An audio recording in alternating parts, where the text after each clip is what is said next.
Buenos días, hermanos, ¿cómo están? Gozosos de estar en este lugar y esta oportunidad que nos da Dios de estar aquí reunidos. Como comentaba el pastor, fue un gozo ayer el poder estar allá en Topilejos. Algunos dicen Topilejos, pero pues la realidad es que eh, Dios es bueno y está abriendo puertas para que allá se esté compartiendo la palabra de Dios. Y, y bueno, es importante que nosotros estemos dispuestos y atentos a lo que Dios nos muestra en cada palabra, en cada mensaje. Y yo sé que el día de hoy Dios va a estar haciendo eh, algunos ajustes en nuestras vidas, no por mi capacidad, sino porque su palabra es viva y es la que hace la diferencia en cada uno de nosotros. Así que vamos a orar, vamos a poner en manos de Dios este servicio y vamos a abrir nuestros corazones. Padre Santo, te damos gracias en esta hora, Señor, porque tú has sido bueno con cada uno de nosotros, Señor, porque el día de hoy nos ayudas y nos permites estar en este lugar reunidos en tu nombre, Señor. Sabemos que en otros lugares hay dificultades, sabemos que hay persecución, Señor, sabemos que hay muerte, Señor, pero el día de hoy, Señor, tú nos permites aquí estar reunidos delante de ti, Señor, y lo más importante que seas tú hablando a través de tu palabra a nuestras vidas. Te pido, Señor, que estés poniendo nuestros corazones dispuestos y sobre todo que tu Espíritu Santo se mueva en medio de nosotros. A ti sea la gloria, la honra y la alabanza en el nombre de Jesús. Amén. Pues bueno, vamos a abrir nuestras Biblias en el libro de Jonás, Jonás 1. Pero antes de que leamos el libro de Jonás, me gustaría hacerles una pregunta. ¿Alguna vez han sentido que se les acaba el tiempo? ¿Sí? ¿Solo a mí? ¿Alguna vez han sentido eso? Eh, y esta pregunta la hago porque normalmente nosotros vivimos corriendo detrás del reloj, eh, midiendo la vida en meses, en años o en minutos. Pero el día de hoy vamos a ver ejemplos que tienen que ver con el tiempo y con las decisiones que cada uno de nosotros tomamos. Acompáñenme ahí a abrir sus Biblias en Jonás, Jonás 1, y vamos a leer todo el capítulo. Cuando estén ahí, digan amén. Dice, vino palabra de Jehová a Jonás, hijo de Amitai, diciendo, levántate y ve a Nínive, aquella gran ciudad, y pregona contra ella, porque ha subido su maldad delante de mí. Y Jonás se levantó y obedeció. ¿Sí dice eso? No. Jonás se levantó para hacer completamente lo contrario, para huir de la presencia de Jehová a Tarsis, y descendió a Jope y halló una nave que partió para Tarsis, y pagando su pasaje, entró en ella para irse con ellos a Tarsis, lejos de la presencia de Jehová. Pero Jehová hizo levantar un gran viento en el mar, y hubo en el mar una tempestad tan grande que se pensó que se partiría la nave. Y los marineros tuvieron miedo, y cada uno clamó a su Dios, y echaron al mar los enseres que había en la nave para descargarla de ellos. Pero Jonás había bajado al interior de la nave y se había echado a dormir. Y el patrón de la nave se le acercó y le dijo, ¿qué tienes, dormilón? Levántate y clama a tu Dios, quizá Él tendrá compasión de nosotros y no pereceremos. Y dijeron cada uno a su compañero, venid y echemos suertes para que sepamos por causa de quién nos ha venido este mal. Y echaron suertes y la suerte cayó sobre Jonás. Entonces le dijeron ellos, decláranos ahora por qué nos ha venido este mal. ¿Qué oficio tienes y de dónde vienes? ¿Cuál es tu tierra y de qué pueblo eres? Y él les respondió, soy hebreo y temo a Jehová, Dios de los cielos, que hizo el mar y la tierra. Y aquellos hombres temieron sobremanera y le dijeron, ¿por qué has hecho esto? Porque ellos sabían que huía de la presencia de Jehová, pues él se los había declarado. Y le dijeron, ¿qué haremos contigo para que el mar se nos aquiete? Porque el mar se iba embraveciendo cada vez más y más. Él les respondió, tomadme y echadme al mar, y el mar se os aquietará, porque yo sé que por mi causa ha venido esta gran tempestad sobre vosotros. Y aquellos hombres trabajaron para hacer volver la nave a tierra, mas no pudieron, porque el mar se iba embraveciendo más y más contra ellos. Entonces clamaron a Jehová y dijeron, te rogamos ahora, Jehová, que no perezcamos nosotros por la vida de este hombre, ni pongas sobre nosotros la sangre inocente, porque tú, Jehová, has hecho como que, como has querido. Y tomaron a Jonás y lo echaron al mar, y el mar se aquietó de su furor. Y temieron aquellos hombres a Jehová con gran temor, y ofrecieron sacrificio a Jehová e hicieron votos. Pero Jehová, y aquí está lo importante, tenía preparado un gran pez que tragase a Jonás, y estuvo Jonás en el vientre del pez 3 días y 3 noches. Vemos esta historia y quizás es una historia muy común en la enseñanza dominical. Eh, Dios le pide a Jonás que vaya a Nínive. Dios le pide que vaya a un lugar donde realmente era una ciudad de de asirios, gente que era muy, muy violenta, gente que tenía en su cabeza el mal, buscar el mal a la otra persona. Inclusive Nahum, el libro de Nahum, el profeta Nahum, en el capítulo 3, en el versículo 1, dice, ay de ti, ciudad sanguinaria, toda llena de mentiras y de rapiña, sin apartarte del pillaje. En la traducción al lenguaje actual dice, así dice nuestro Dios, pobrecita de ti, capital de Asiria, estás llena de asesinos, de mentirosos y ladrones que no se cansan de robar. ¿A qué voy con esta historia? Dios siempre nos pide que hagamos ajustes en nuestras vidas, pero ¿cuántos sabemos que siempre que nos piden algo hay oposición? Es una realidad.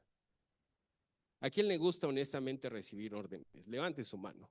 Yo quiero recibir órdenes.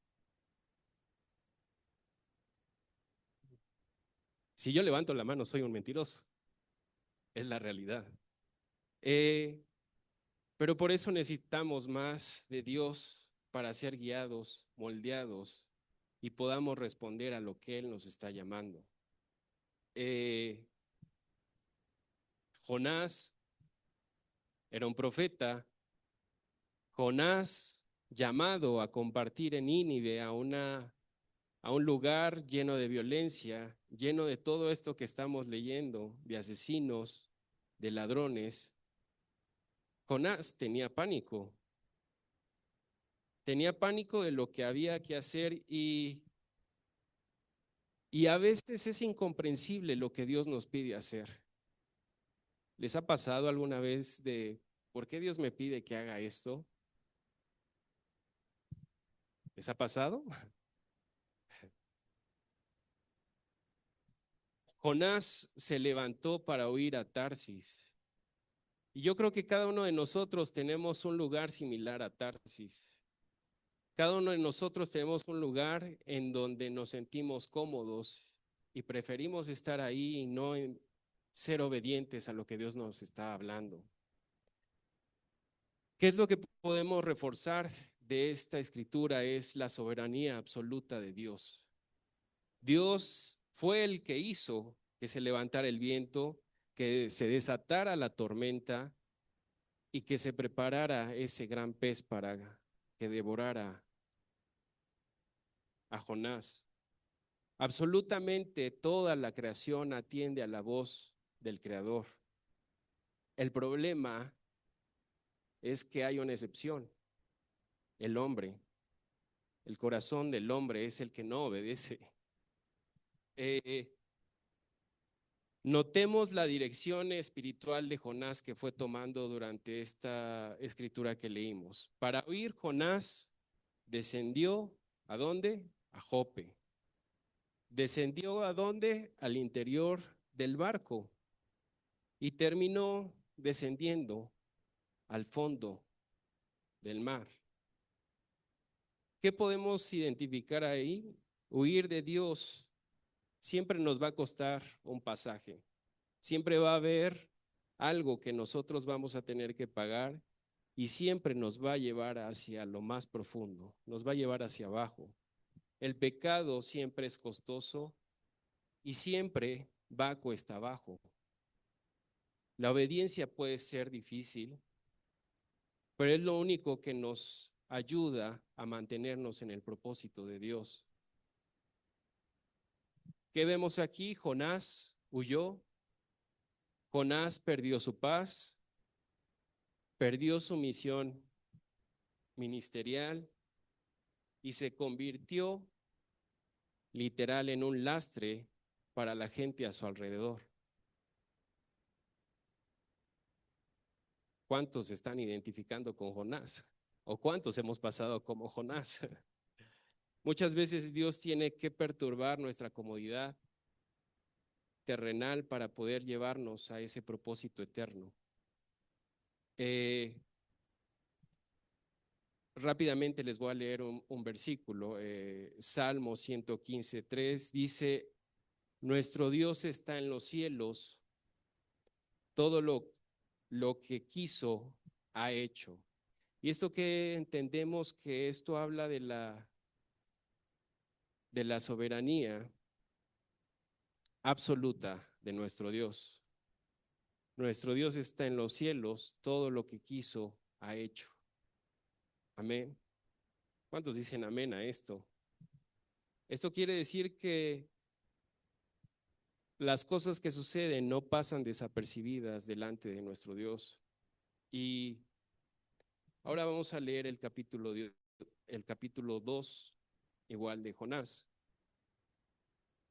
donde Jonás prácticamente abre su corazón y habla con Dios. Dice: entonces oró Jonás a Jehová su Dios desde el vientre del pez y dijo: invoqué en mi angustia a Jehová y él me oyó.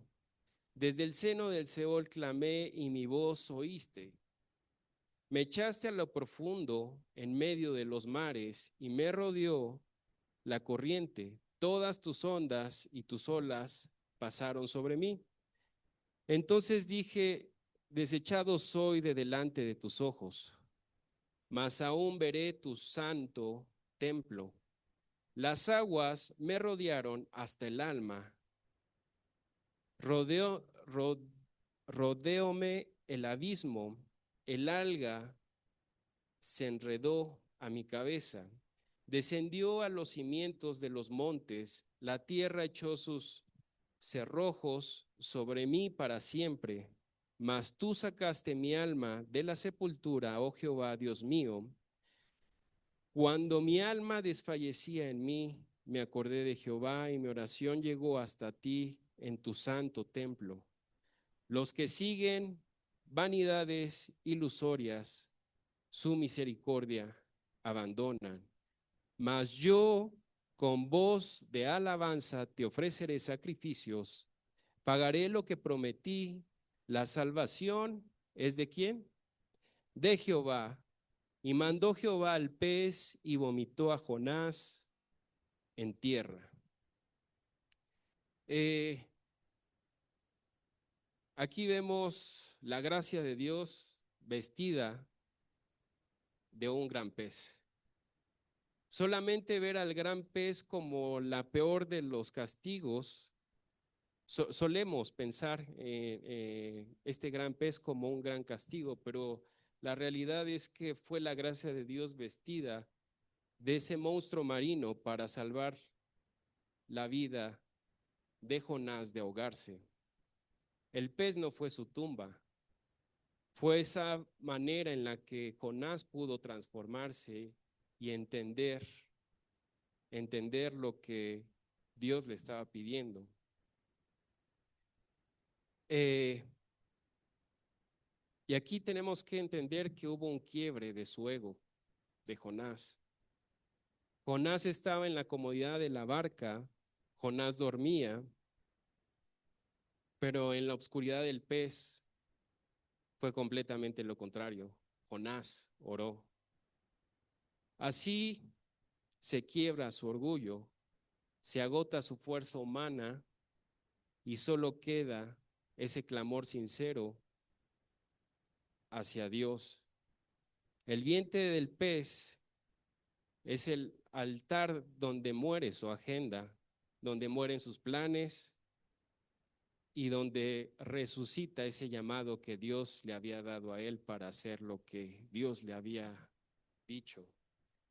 Dios nos permite pasar por lugares oscuros como el vientre de esta ballena, lugares asfixiantes y profundos que podría ser una crisis, problemas familiares, una pérdida, problemas financieros, el ejemplo que se te venga en la cabeza. Pero esto no es para destruirnos, sino para quebrantar nuestro ego, para rescatar nuestras almas y para levantar el propósito que Él tiene en cada uno de nosotros. Yo creo que durante todo el mes hemos estado escuchando Juan 3:30, ¿no? Es necesario que Él crezca y que yo mengüe. Y yo creo que esta historia es un claro ejemplo de que a veces no nos gusta menguar, que no queremos hacer los ajustes en nuestras vidas y tenemos que ser obedientes a nuestro Dios. Vamos a seguir con el capítulo 3, son 10 versículos. Dice, Nínive se arrepiente. Viene palabra de Jehová por segunda vez a Jonás diciendo, levántate y ve a Nínive, aquella gran ciudad, y proclama en ella el mensaje que yo te diré. Y se levantó Jonás y fue a Nínive conforme a la palabra de Jehová.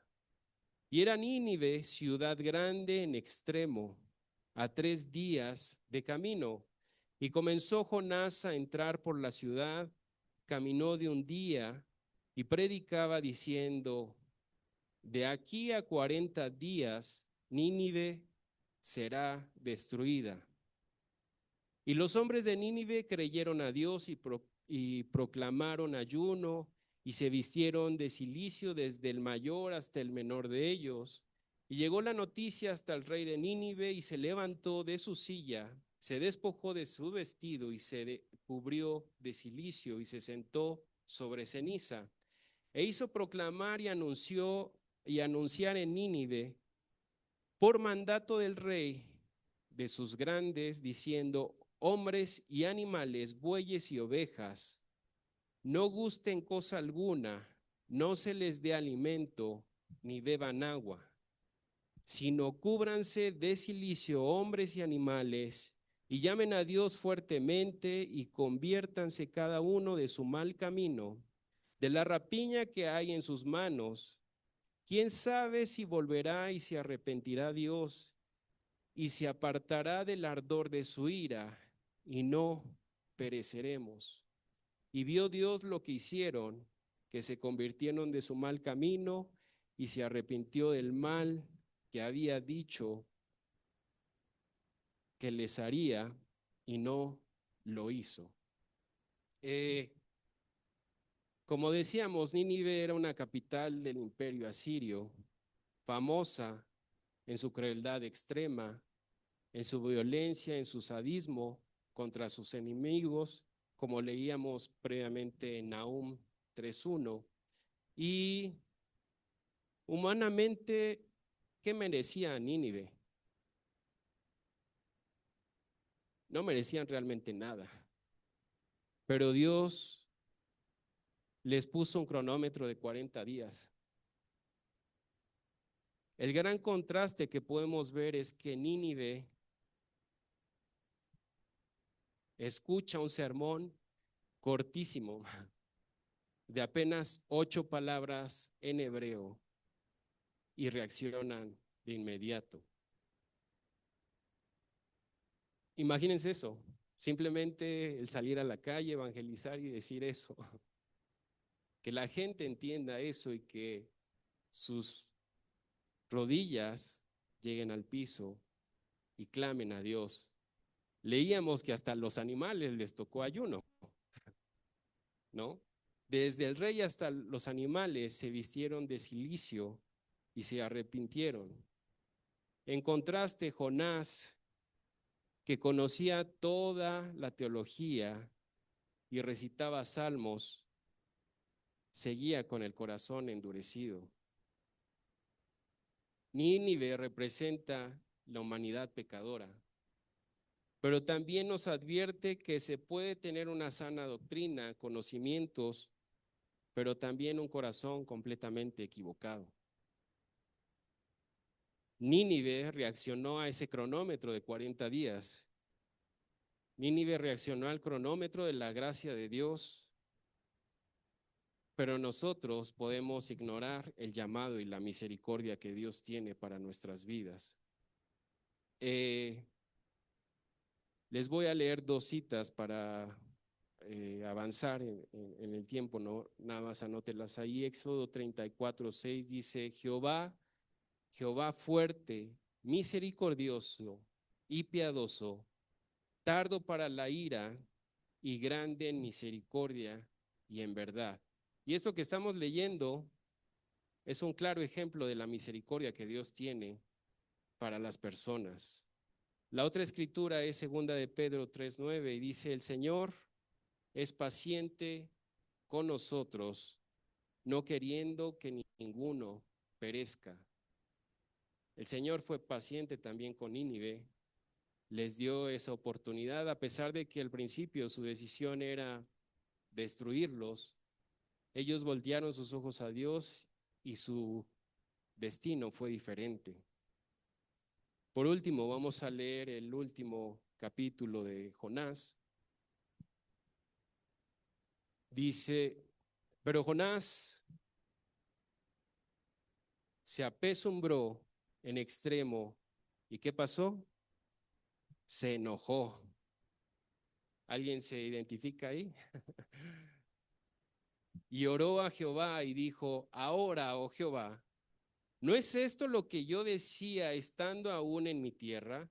Por eso me apresuré a oír a Tarsis, porque sabía yo que tú eras Dios clemente y piadoso, tardo en enojarse y de gran misericordia, y que te arrepientes del mal. Ahora pues, oh Jehová, te ruego que me quites la vida, porque mejor es la muerte que la vida. Y Jehová le dijo: ¿haces tú bien en enojarte tanto?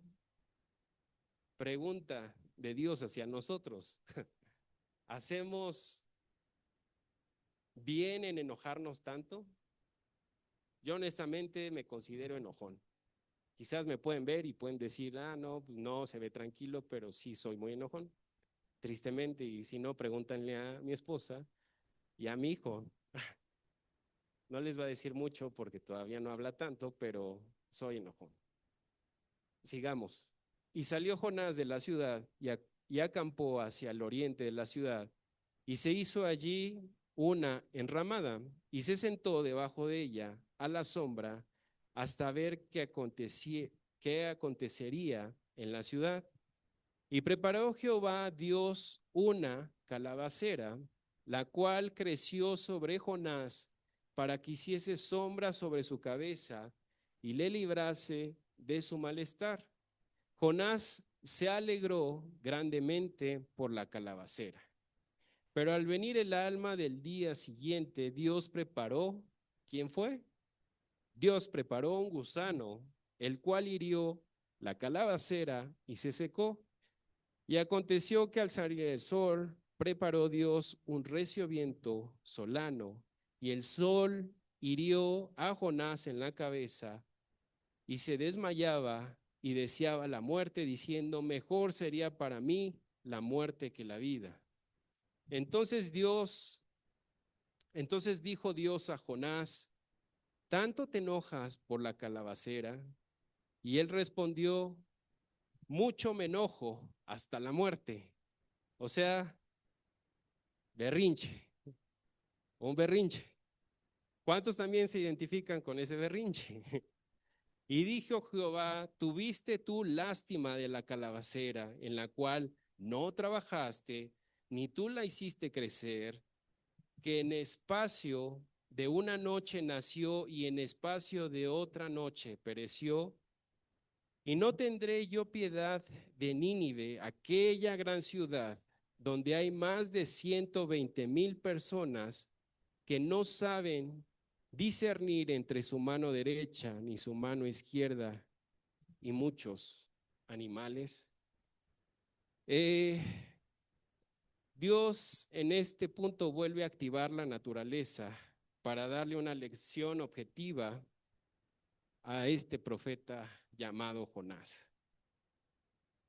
Prepara una calabacera para darle sombra, un gusano para secarla y un viento solano para incomodarlo. La comodidad a veces es lo que más buscamos. Jonás lloró por una planta que no le costó absolutamente nada, hizo su berrinche, pero le molesta que Dios salve a 120,000 personas de un destino eterno. Le importaba más su comodidad y su reputación que la salvación de 120,000 personas.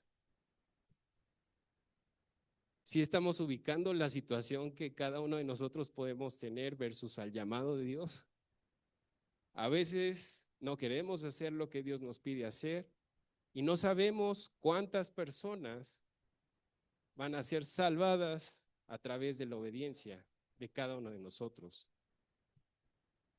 Dios confronta nuestra visión estrecha. Él no nos llama a vivir una fe cómoda o egoísta. Su visión, la visión de Dios es global, donde Él ve cada uno de los engranes de su maquinaria celestial y es de rescate y de urgencia lo que Dios nos pide. Su misericordia siempre romperá cada uno de nuestros prejuicios. Y Dios siempre usa ejemplos claros en la vida para que nosotros volteemos nuestros ojos a verlo. Hace poco lo hizo en mi vida y me mostró también lo efímero que la naturaleza y que cada uno de nosotros somos. Tengo un ejemplo visual. Quizás ahí no se ve tan bien, pero ahorita vamos a la siguiente foto. Este es un cactus que tengo ahí donde vivimos. Es un cactus que prácticamente nunca había floreado, nunca había mostrado absolutamente nada. Simplemente uno ve sus espinas y dice, pues ya, pica y ya, y ahí está, y crece. Pero ¿qué pasó? Un día yo estaba regando las plantas, pasé por ahí y vi esa flor que nunca había visto y dije, órale, qué padre. Siguiente foto. Así es como se ve de manera cercana. Es un lirio, se conoce. ¿Qué es lo que pasó? Vi la flor, dije, nunca la había visto, saqué una foto y apliqué la de meterlo a un motor de inteligencia artificial de, oye, ¿qué onda con esto? ¿No? Entonces, ¿qué fue lo que me dijo el motor de inteligencia artificial? Dice, ¿qué flor tan espectacular tienes? Tienes un ejemplar de Echinopsis, comúnmente conocida como cactus erizo. Aquí creo que hay varios conocedores de cactus y de plantas. Igual si estoy mal, pues ahí me corrigen o corrigen a la inteligencia artificial. Dice Olirio de antorcha. Es un momento especial porque estas flores son famosas por ser tan hermosas como efímeras. Aquí te comparto algunos datos rápidos sobre lo que estás viendo. Características de la flor. Brevedad. La mayoría de las flores de Echinopsis abren durante la noche o muy temprano en la mañana y suelen durar apenas, ¿cuánto le echan? 24 horas antes de marchitarse. Dice, tuviste mucha suerte de captarla en su punto máximo. Es fascinante cómo un cactus pequeño con espinas puede producir una flor tan grande, delicada y con ese tono rosado tan vibrante. Muchas variedades tienen un aroma dulce y suave para atraer polinizadores nocturnos. Me arrepiento, no la olí. Eso ya lo supe hasta después. Pero ¿qué pasó al día siguiente? Siguiente foto. Ahí está la flor. Ahí está el lirio. Y eso me habló a través del Salmo 103, 15, 16. Salmo 103, 15, 16.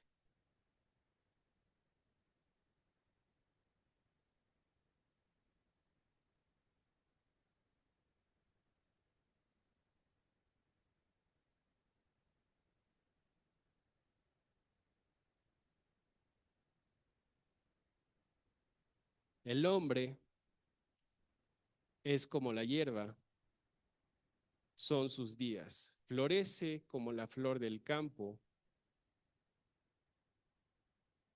que pasó el viento por ella y pereció, y su lugar no la conocerá más.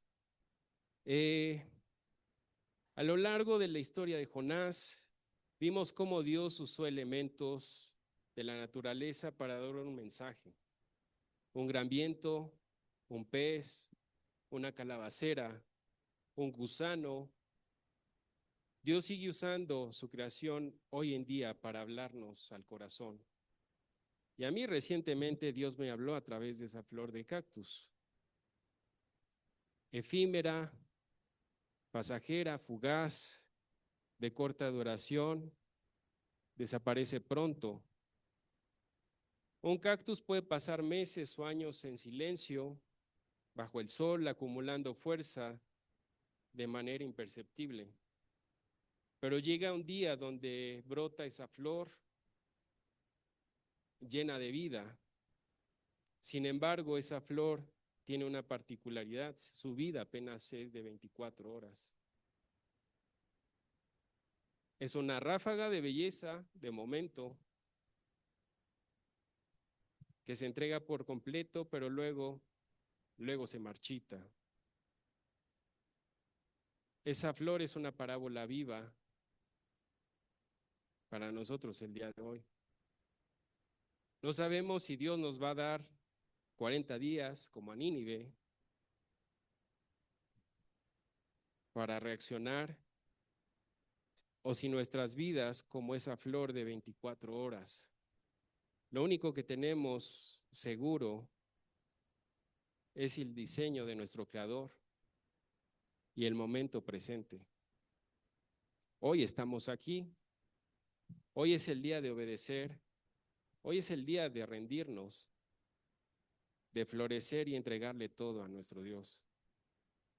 Amén. Vamos a ponernos en pie.